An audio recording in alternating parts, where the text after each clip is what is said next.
A paz de Yeshua HaMashiach. Muito bem, meus irmãos, estamos de volta aqui com o nosso segundo período da aula de número 10.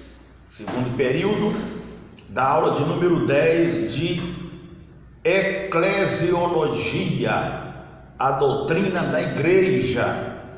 Estamos na página de número 34 e nós iremos começar falando sobre a ceia do Senhor. Então este é o assunto que vamos abordar aqui, sobre a ceia do Senhor. Lembrando que a nossa apostila é essa aqui, Eclesiologia, a doutrina da igreja, do nosso Instituto Sefitademene. A nossa teologia é teologia sistemática, e nós vamos entrar nesse estudo maravilhoso neste momento. Vamos lá. A ceia do Senhor. A ceia do Senhor tem o propósito de que todos aqueles que receberam a Cristo como Salvador relembre e medite no seu sacrifício na cruz por todos nós, sua ressurreição e a sua vinda no final dos séculos. Então, esse é um dos objetivos da ceia do Senhor, é que nós venhamos participar da ceia com propósito, de lembrarmos da morte do Senhor, da ressurreição, e que um dia Ele virá em glória para nos arrebatar. Em sua sabedoria, Cristo sabia que só sendo fracos, voltando aqui, em sua sabedoria, Cristo sabia que nós, sendo fracos, teríamos a tendência de esquecermos as bênçãos facilmente. Nós teríamos, pela nossa fragilidade, a tendência de esquecer as bênçãos do Senhor facilmente. Então, Ele deixa aqui então a ceia do Senhor para nós lembrarmos da bênção recebida por Cristo Jesus lá no Calvário. Por isso, o apóstolo Paulo diz: todas as vezes que comerdes este pão e beberdes o cálice do Senhor, lembrai da morte do Senhor até que Ele venha. Muito bem. Então, encontramos no pão a representação do corpo de Cristo, e encontramos no vinho o seu sangue derramado por nós. A instituição, vamos falar aqui sobre a instituição da ceia do Senhor. Letra A. O próprio Cristo foi quem instituiu a ceia do Senhor. Isso não foi inventado por Pedro, nem por João, nem por Mateus, nem por Lucas, não. Foi instituído pelo próprio Cristo. está em 1 Coríntios, capítulo 11 e versículo 23. O que eu recebi do Senhor foi o que também vos entreguei, que o Senhor, na noite em que foi traído, tomou um pão e, tendo dado graças, partiu e disse: isto é o meu corpo, que é partido por vós, fazer isso em memória de mim. Então foi o próprio Jesus que instituiu a ceia do Senhor. E quando foi que ele instituiu a ceia do Senhor? O próprio versículo fala: o Senhor Jesus instituiu na noite em que ele foi traído. Vai estar lá em Mateus 26, versículo 21 a 47, que nós não vamos ler agora. Na noite em que ele foi traído. E ele instituiu com o propósito de relembrar da sua morte, propósito de relembrar das dádivas que a sua morte trouxe a nós. E em último lugar aqui, letra D, ordenado para que fosse realizada até a sua vinda nas nuvens dos céus. Ele deu uma ordem que a ceia do Senhor fosse realizada até a sua vinda. Lembrai da morte do Senhor até que ele venha. 1 Coríntios 11, versículo 26. Muito bem. Vamos falar um pouquinho agora sobre os elementos da ceia do Senhor. Os elementos da ceia do Senhor.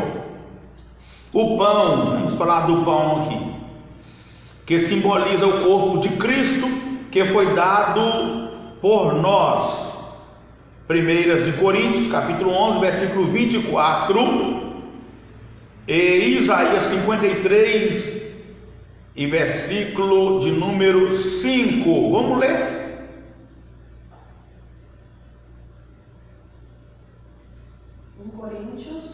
Coríntios 11, 24. E tendo dado graças, o partiu e disse: tomai e comei, isto é o meu corpo, que é partido por vós, fazei isto em memória de mim. Isaías 53 e 5.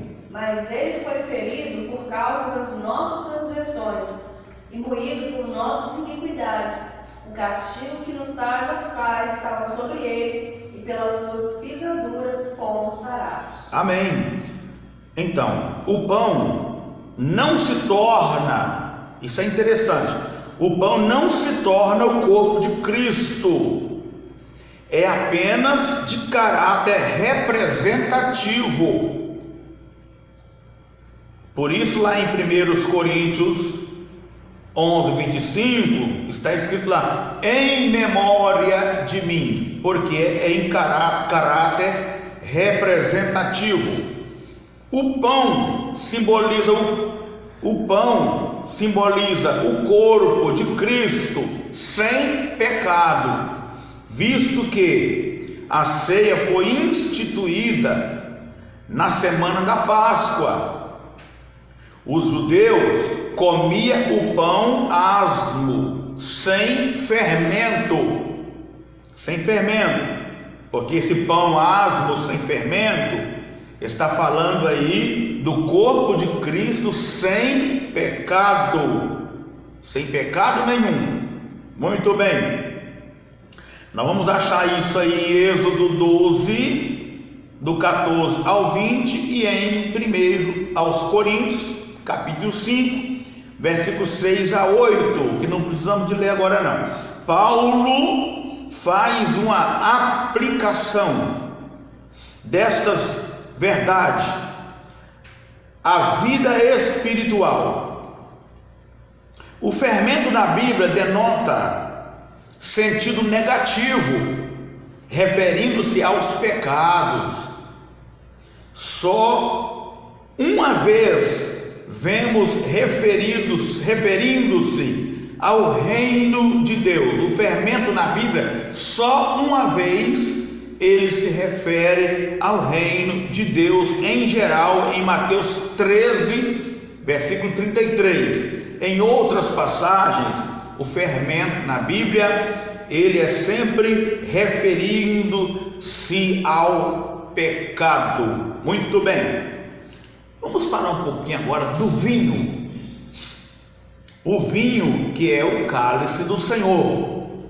O vinho simboliza o sangue de Cristo derramado por nós. Primeiro aos Coríntios 11, 25. Porque isto é o meu sangue. O sangue que foi derramado em favor de vós. Muito bem. O vinho não se torna o sangue de Cristo. É também de caráter representativo. O vinho, ele não é transformado no sangue, não é. Ali é um suco de uva. Ele é de caráter representativo, como já lemos aí em 1 Coríntios 11, 25. Em memória de mim. Deve ser um vinho não fermentado. Na Bíblia é comum encontrarmos diversas referências na Bíblia sobre o perigo de se embriagar. Vemos exemplos aí de Provérbios 31, versículo 1 ao 7 e Efésios 18.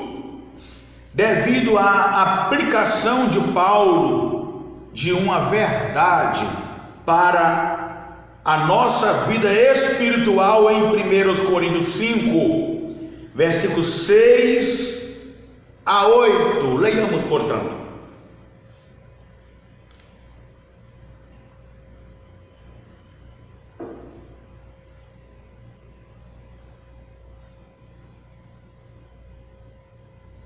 Coríntios 5, de 6 a 8. Não é boa a vossa jactância? Não sabeis que um pouco de fermento faz levedar toda a massa? Alimpai-vos, pois, do fermento velho, para que sejais uma nova massa, assim como estáis sem fermento, porque Cristo, nossa Páscoa, foi sacrificado por nós. Por isso façamos a festa, não com o fermento velho, nem com o fermento da maldade e da malícia, mas com asmos da sinceridade e da verdade. Amém. Há uma pergunta que muita gente faz e vamos respondê-la. A pergunta é esta: afinal, quem pode participar da ceia do Senhor? Quem pode participar? Bom, existem 3 formas de participar da ceia do Senhor. 3 formas. A primeira forma se chama comunhão aberta. É onde todos os que estiverem presentes no momento da ceia participam. Comunhão aberta. Todos os que estiverem presentes no momento da ceia. Essa é uma das maneiras de participar, né? Então ali participa todos que achar que acharem que devem participar, né? O segundo é em uma comunhão restrita, em uma reunião restrita. Limitam-se então nesta reunião todos os que, estando presentes na hora da ceia e que já receberam a Cristo como Salvador e que já foram batizados e estão em comunhão com Deus pode-se também limitar apenas a crentes que foram batizados na forma correta, isto é, por imersão. Esta posição exclui então da reunião os presbiterianos, os luteranos e os episcopais e outros que não aderem ao batismo por imersão, mas sim batizam a pessoa com um pouco de água na cabeça. Então, nessa forma de participar aqui, nessa segunda forma, então, presbiterianos, luteranos, episcopais e outros não poderão participar da ceia desta segunda forma. Mas temos a terceira forma, que chama-se comunhão ultra restrita. Comunhão ultra restrita. Esta comunhão ultra restrita restringe-se apenas a crentes da igreja local em que são membros.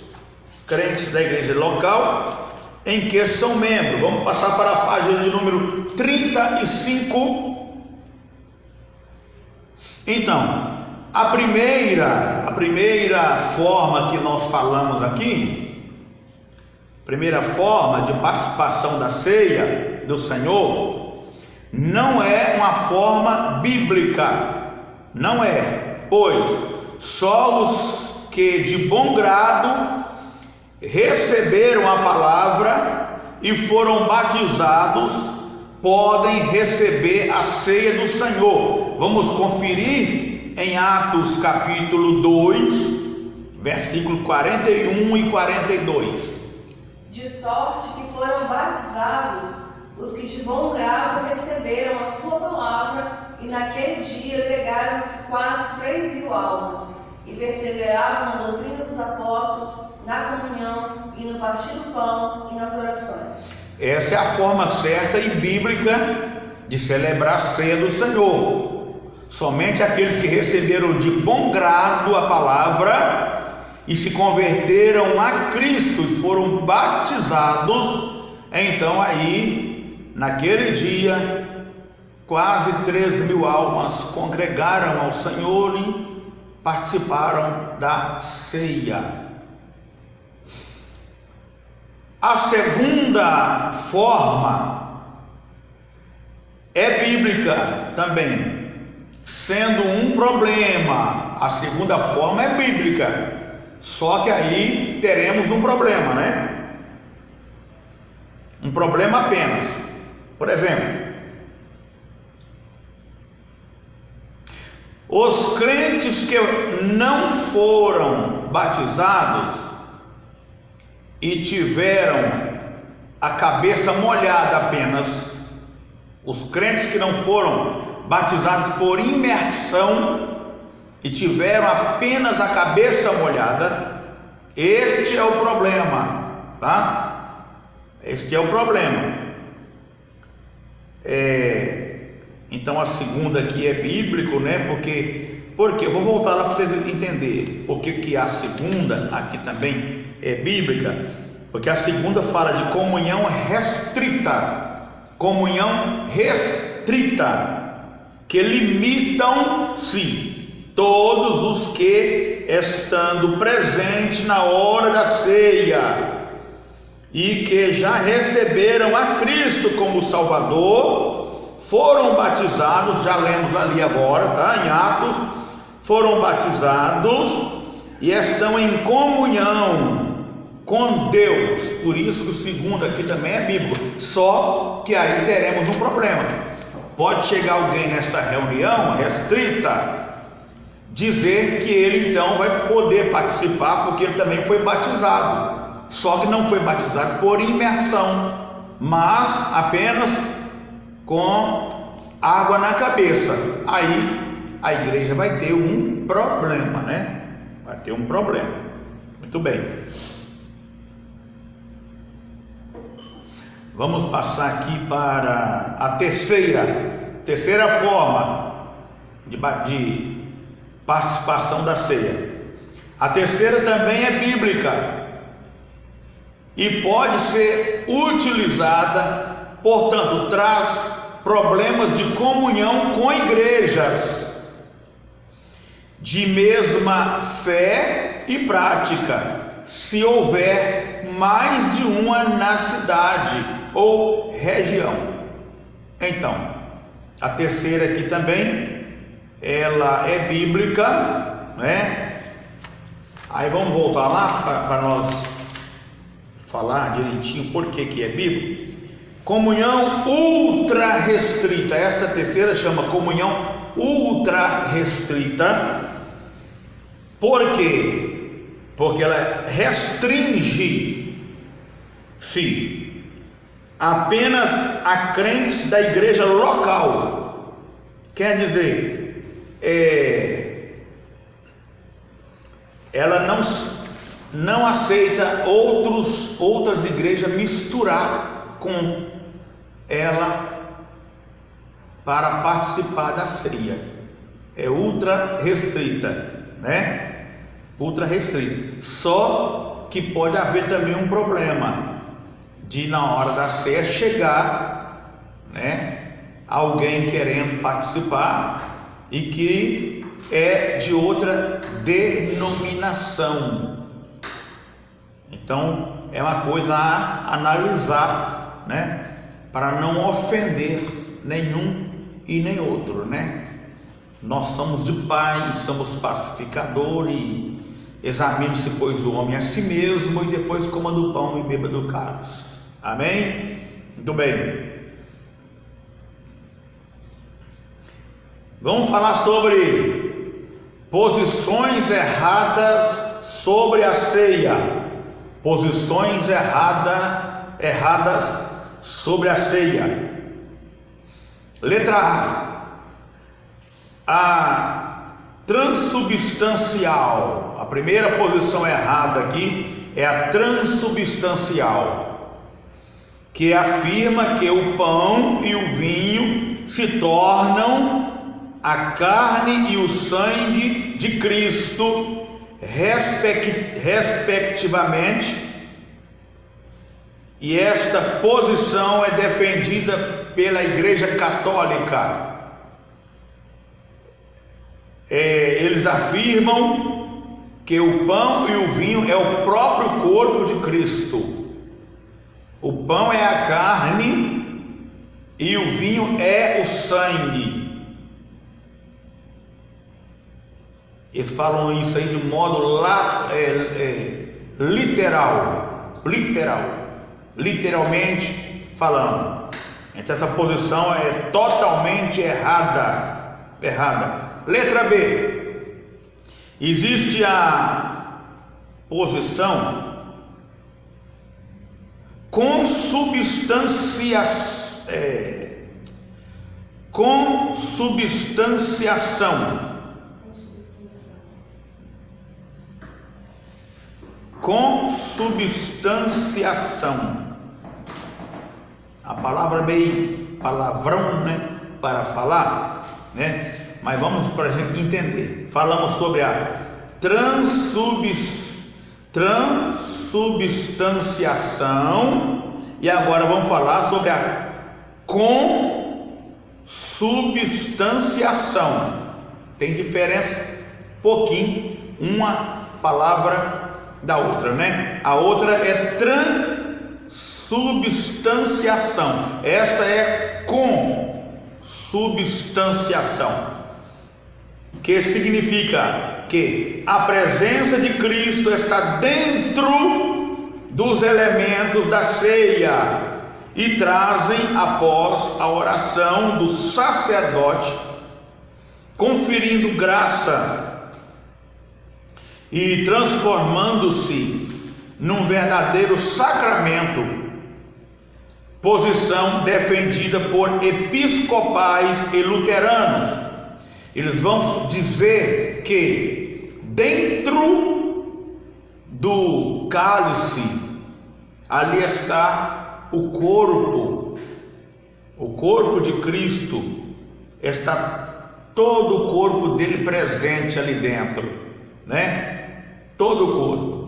Melhor dizendo assim, é a mesma coisa dizer assim, que lá dentro do cálice, ali está a cabeça, os olhos, a boca, as fissuras, o corpo, o cabelo e assim sucessivamente, né? Posição defendida, né?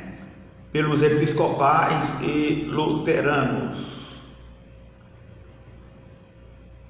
Trazem após a oração, eles trazem após a oração do sacerdote, conferindo graça e transformando-se num verdadeiro sacramento, né? O que eles vão falar aqui? Que dentro dos elementos da ceia,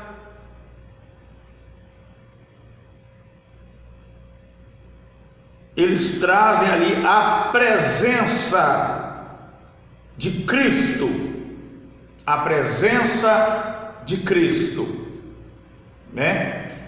Mas nós vemos que aquilo ali tudo é simbólico, muito bem. Letra C.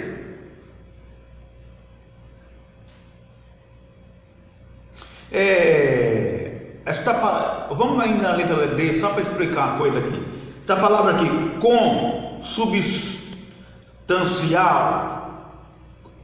consubstanciação, significa uma união de dois ou mais corpos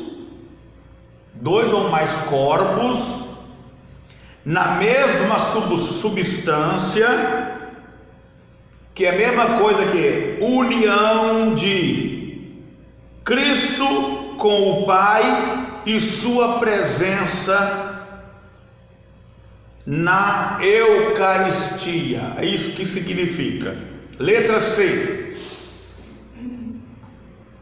Essa posição aqui se chama presença mística, que dizem que os elementos são um sinal da morte de Cristo e tem um modo místico de transmitir um modo de graça especial, concedendo bênçãos fora do comum. Posição defendida por presbiterianos, reformados, metodistas e outros. Muito bem. A igreja é a guardiã das ordenanças. A igreja é a guardiã das ordenanças. Nós já falamos aí no estudo passado sobre a ordenança do dízimo, né? E agora estamos falando aqui sobre essas duas ordenanças, que é o batismo e a ceia do Senhor. A igreja é responsável por sua administração. Ok? Muito bem. Vamos mudar de assunto um pouquinho, né? Vamos falar sobre a missão da igreja. A missão da igreja. Letra A. A missão da igreja é glorificar a Deus. Tem vários versículos, mas nós vamos ler só um. João 15:8.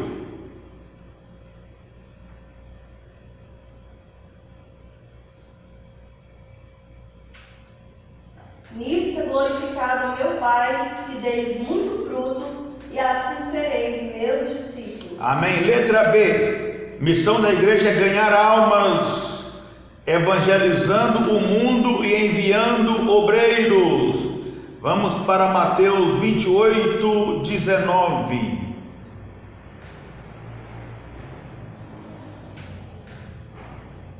Portanto, ide, fazei discípulos de todas as nações, batizando-os em nome do Pai, do Filho e do Espírito Santo. Isto. Letra C. A missão da igreja é edificar a si mesma. Leamos 1 de Coríntios, do capítulo 3, do 10 ao 13.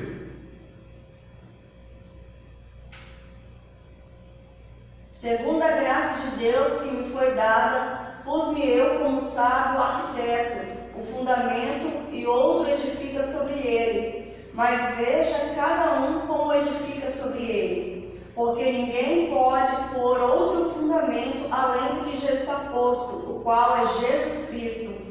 E se alguém sobre este fundamento tornar um edifício de ouro, prata, pedras preciosas, madeira, feno e palha.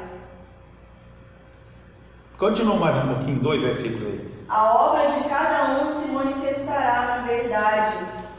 Na verdade, o dia a declarará, porque pelo fogo será descoberta, e o fogo provará qual seja a obra de cada um. Amém. E letra D, a missão da igreja. A igreja não converterá o mundo. A igreja não converterá o mundo.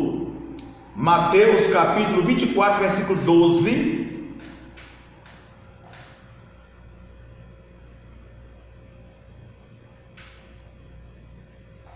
E por se multiplicar a iniquidade, o amor de muitos esfriará. E o amor de muitos esfriará. A igreja não vai converter o mundo inteiro, não. Muitos vão estar com a iniquidade multiplicada e o amor se esfriando. Muito bem, então. Também a missão da igreja, aqui mesmo na letra D, né? O seu testemunho eterno continuará, mesmo a igreja não convertendo o mundo inteiro, mas o testemunho dela, o testemunho eterno continuará. Efésios 3, o capítulo 3, versículo 10 e o versículo 21. Para que agora, pela igreja, a multiforme sabedoria de Deus seja conhecida dos principados e potestades nos céus. Versículo 21. A esse glória na igreja, por Jesus Cristo, em todas as gerações, para todos sempre. Amém. Amém. Muito bem. Então está aí, irmão, falamos sobre as 3 ordenanças, né, da Bíblia Sagrada para a igreja, e explicamos uma por uma. Terminamos aqui essas ordenanças aqui na missão da igreja. Vamos mudar um pouco agora de assunto de novo. Vamos falar sobre a igreja e a santificação. A santificação forma o elo entre a salvação e a glorificação. Então dá para entender que a santificação, como ela forma um elo entre a salvação e a glorificação, então a santificação se torna um trajeto, um caminho. Vamos supor, aqui está a salvação e aí está a glorificação.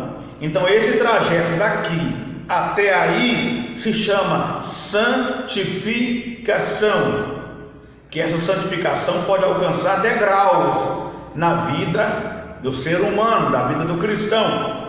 Ele pode alcançar 30%, 60%, 30%, 50% e 60%, e vai chegar um dia que ele vai alcançar os 100%. Mas isso é só quando as trombetas de Deus tocar nos 4 cantos da terra e nós alcançarmos a varonilidade perfeita, este corpo mortal, incorruptível, se revestir da incorruptibilidade, da imortalidade. Nós recebemos um corpo semelhante ao corpo de Jesus Cristo, porque o apóstolo João diz que assim como ele é, nós o veremos. Então aí sim nós seremos igualmente ele, 100% santo assim como ele é santo. Muito bem.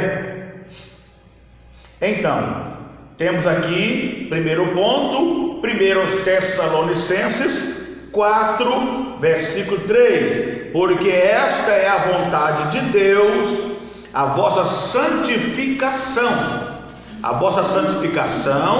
que vos abstenhais da prostituição. Segundo ponto, 1 Tessalonicenses 5, 23. 1 Tessalonicenses, falei 4:3 mesmo, né? Agora 5:23. E o mesmo Deus de paz os santifica em tudo, e todo o vosso espírito e alma e corpo seja plenamente conservados irrepreensíveis para o dia do nosso Senhor Jesus Cristo. Muito bem. Terceiro ponto, Hebreus 12:14. Segui a paz com todos e a santificação, porque sem a qual ninguém verá o Senhor. Quarto ponto, 1 de Pedro, capítulo 1, versículo 15.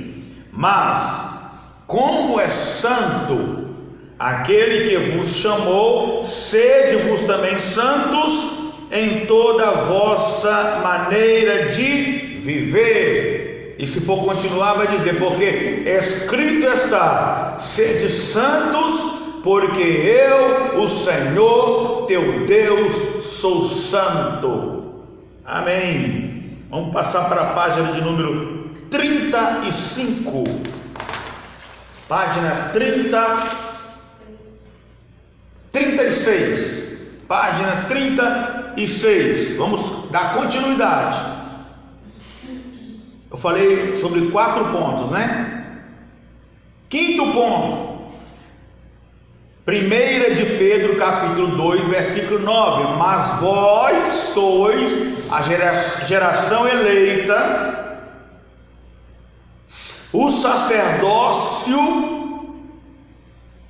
real, a nação santa, o povo adquirido, para que anuncieis as virtudes daquele que vos chamou das trevas para a sua maravilhosa luz. Glória a Deus. Ponto 6.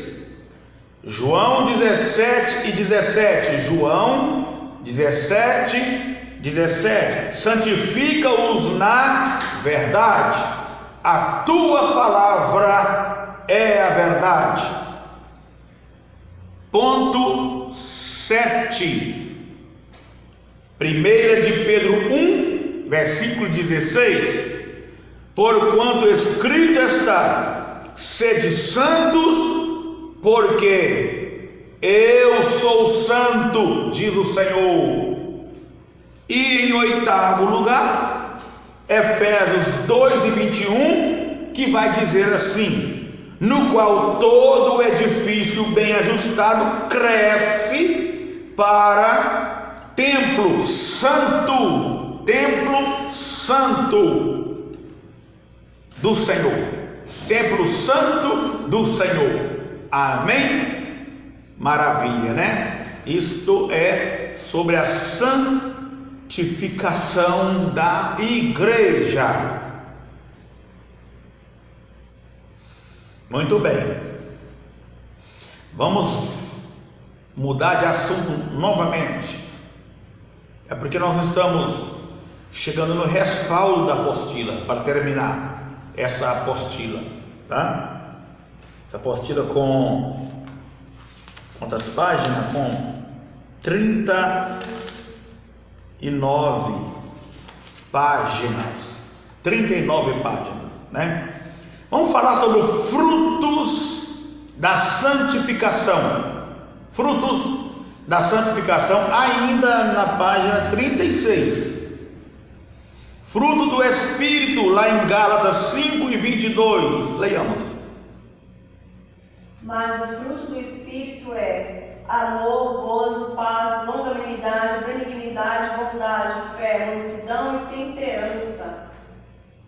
Muito bem, quando somos atingidos pela santidade, quando somos atingidos pela santificação, logo aparecerá o amor, fruto do Espírito.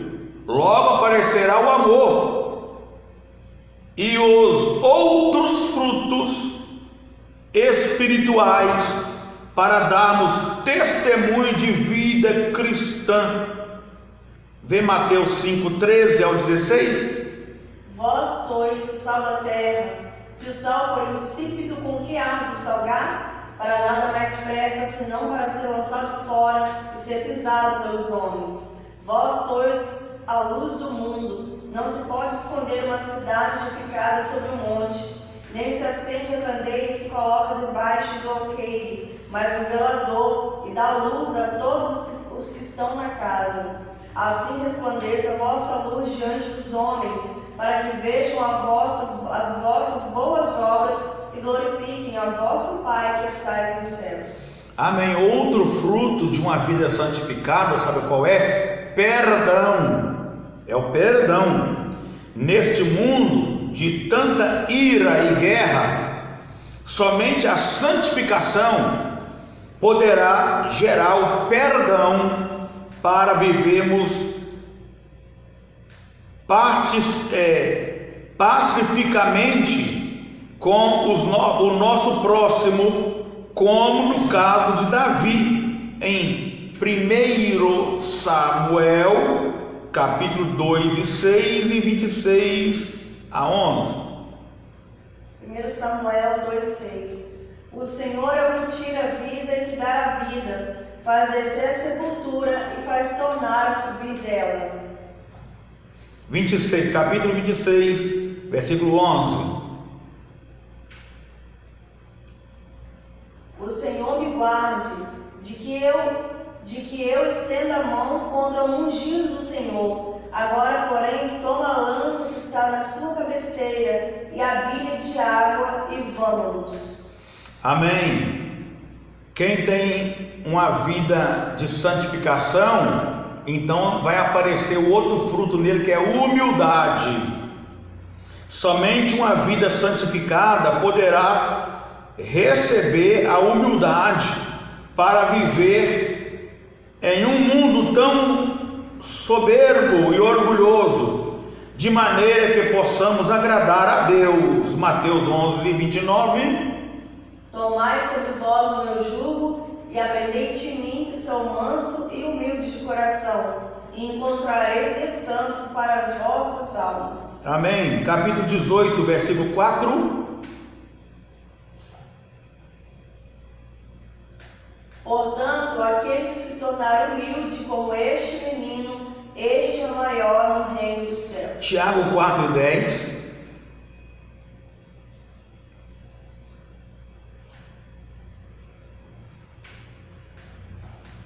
Humilhai-vos perante o Senhor e Ele vos exaltará. Amém. Em uma vida de santificação, que tem o fruto do Espírito, também vai aparecer o fruto de sede de estudar a Bíblia. Uma vida santificada sempre vai ter sede de estudar a Bíblia. A verdadeira santificação produz desejo de estudo da Bíblia, pois através do mesmo nossa alma absorverá os alimentos necessários para a sua substância. 1 de Pedro 2:2. Desejai afetuosamente como meninos novamente nascidos o leite racional, não falsificado, para que por ele vás crescendo. Jeremias 23:29.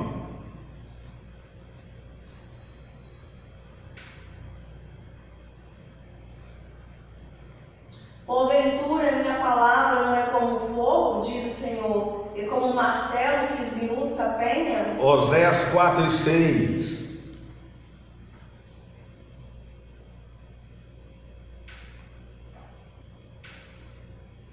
O meu povo foi destruído porque lhe faltou conhecimento. Porque tu rejeitaste o conhecimento, também eu te rejeitarei, para que não sejas sacerdote diante de mim.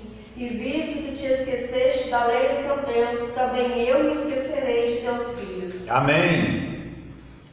Outro fruto da santificação é o desejo pelas coisas do céu. Quem tem uma vida santificada, ele tem desejos pelas coisas do céu. A verdadeira santificação aniquila os excessos carnais e produz vida espiritual, provocando o desejo pelas coisas celestiais.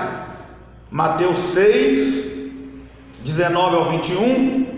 Não ajunteis tesouros na terra, onde a traça e a ferrugem tudo consome, e onde os ladrões minam e roubam. Mas ajuntais tesouros no céu, onde nem a traça nem a ferrugem consomem, e onde os ladrões não minam nem roubam. Porque onde estiver o vosso tesouro, ali estará também o vosso coração. 33.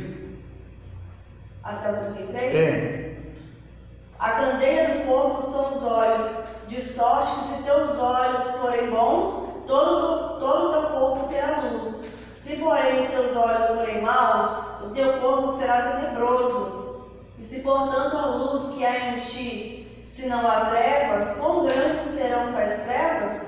Ninguém pode servir a dois senhores, porque ou há de odiar um e amar mais o outro, ou se dedicará a um e desprezará o outro. Não podeis servir a Deus e a Mamon. Por isso vos digo, não andei cuidadosos quanto a vossa vida, pelo que haveis de comer, ou pelo que haveis de beber, nem quanto ao vosso corpo, pelo que haveis de vestir. Não é a vida mais do que o mantimento, e o corpo mais do que o vestuário? Olhai para as aves do céu, que nem semeiam, nem cegam, nem ajuntam em celeiros, e vosso Pai Celestial as alimenta. Não tendes vós muito mais valor do que elas? E qual de vós seus cuidados acrescentar um côvado à sua estatura? E por quanto ao vestuário, por que andais solícitos? Olhai para os lírios do campo, como eles crescem, não trabalham nem fiam. Eu vos digo que nem mesmo Salomão, em toda a tua glória, se vestiu como qualquer deles. Pois se Deus assim veste a erva do campo, que hoje existe, e amanhã é lançada no forno, não vos vestirá muito mais a vós, homens de pouca fé? Não andeis, pois, inquietos, dizendo que comeremos, ou que beberemos, ou que vestiremos, porque todas essas coisas os gentios procuram. De certo, vosso Pai Celestial bem sabe que necessitais de todas essas coisas. Mas buscai primeiro o reino de Deus, a sua justiça, e todas essas coisas vos serão acrescentadas. Amém. Filipenses 3:20.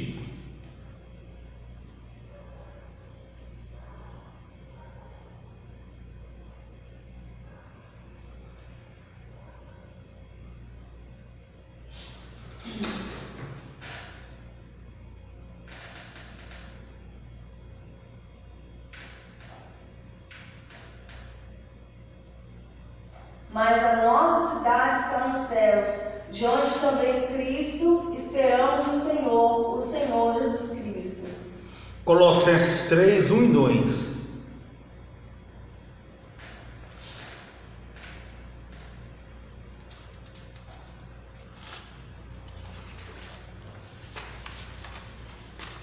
Portanto, se já ressuscitaste com Cristo, buscai as coisas que são de cima, onde Cristo está assentado à destra de Deus. Pensai nas coisas que são de cima e não nas que estão na terra. Amém. E por último aqui, quem tem a vida santificada, que tem o fruto do Espírito, eles têm um desejo de agradar a Deus. Isso é um fruto do Espírito. Isso é fruto de vida santificada, desejo de agradar a Deus. A santificação nos leva pelo caminho da obediência, pois este é o caminho da vitória, tanto nesta vida quanto no porvir. Filipenses 2, versículo 8. E achando na forma de homem, humilhou-se a si mesmo, sendo obediente até a morte de cruz. Atos 5, 29.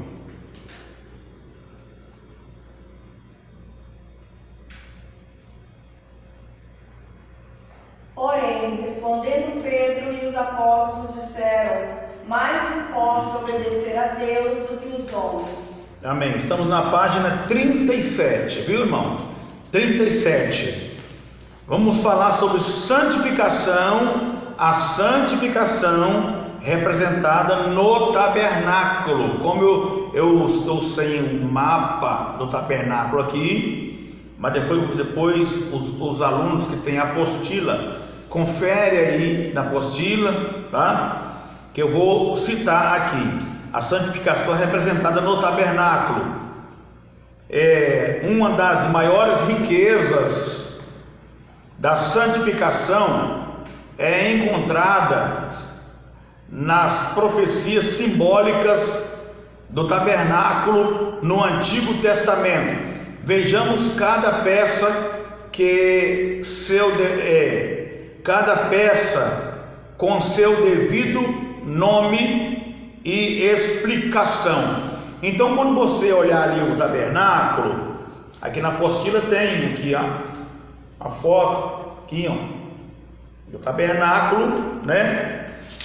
Temos uma melhor ainda aqui para ilustrar. Temos aqui também, né, na apostila, onde temos aqui a porta, temos o altar de sacrifício, a bacia de bronze com água, esse lugar que chama o pátio interior, aqui pátio interior, esse lugar aqui chama o lugar santo, aonde tem uma porta, aqui só entra os levitas, aqui somente o sacerdote, né? Aqui está uma mesa com 12 pães, que são os pães da preposição, viu? Mesa dos pães. Aqui está o candeeiro, e aqui está o altar de incensário. E esse lugar chama lugar santo, só o sacerdote entra aqui. E aqui tem esses pontinhos aqui, é o véu do templo, é o véu para entrar no lugar santíssimo, aqui santo dos santos, lugar santíssimo, onde ficava a arca da aliança. Quem entrava aqui era somente o sumo sacerdote, uma vez por ano. Ele entrava com sangue para apresentar a Deus sacrifício pelo seu próprio pecado. Aí depois ele voltava para apresentar o pecado do povo. Então esse trajeto aqui, da porta do tabernáculo até o lugar santíssimo, esse trajeto aqui é um caminho, e esse caminho chama-se santificação. Santificação. Muito bem. Então, olha, já falamos aí, né? Quem é o caminho? Jesus. Ele diz: eu sou o caminho e a verdade e a vida, e ninguém vem ao Pai senão por mim. Temos a porta. Quem é a porta? Jesus. João 10, versículo 9. Leia.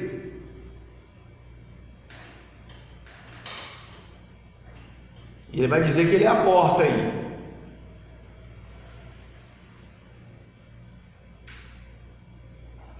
sou a porta. Se alguém entrar por mim, salvar-se-á, entrará e sairá e achará pastagem. Isso, entrou pela porta, vai encontrar agora o altar de sacrifício, significando ali o Gólgota, o altar de holocausto, que é o Gólgota. Não vamos ler não, mas está em Mateus 27, versículo 5. No altar vamos encontrar o sangue do Cordeiro, que significa o sangue de Jesus.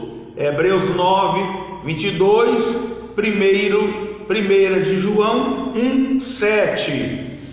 Vamos encontrar depois do altar a bacia de bronze com água, que significa a palavra de Deus. João 13, do 1 ao 10 e capítulo 15, do 1 ao 3. Depois então vamos encontrar agora, vamos cruzar, vamos passar para o lugar santo, onde só o sacerdote entra, poderia entrar, né? Vamos encontrar ali logo na entrada a mesa dos pães da proposição, que significa comunhão e palavra de Deus. João 6, 48, 51 e João 15, 1 a 15. Vamos encontrar também à nossa esquerda o candeeiro. O candeeiro é Cristo, ele era a haste central, ele é a haste central do candeeiro, e a igreja era as 6 hastes laterais. Está em Apocalipse 1, 13 e capítulo 28, versículo 20. Então, logo na nossa frente, encontraremos lá no tabernáculo o altar de incensário, que significa o louvor e oração ungido. Apocalipse 8, versículo 3 a 4 e Salmo 148.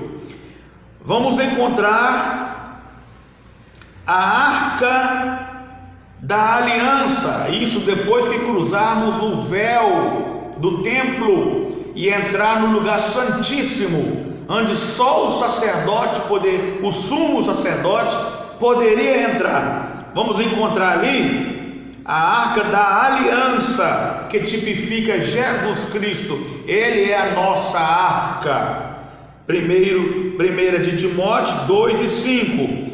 Vamos encontrar na arca uma tampa por nome de propiciatório. Jesus também, ele é o nosso propiciatório. Está em 1 João 1 e versículo 2. Vamos encontrar dentro da arca da aliança, né, a vasilha de maná, que Deus mandou lá no deserto, que significa a palavra de Deus. João 6, versículo 49 a 50. Vamos encontrar também dentro da arca da aliança, dentro do propiciatório, né, a vara de Arão que floresceu, que significa vida espiritual florida e frutífera do cristão. João 15, versículo 1 a 13 e versículo 16.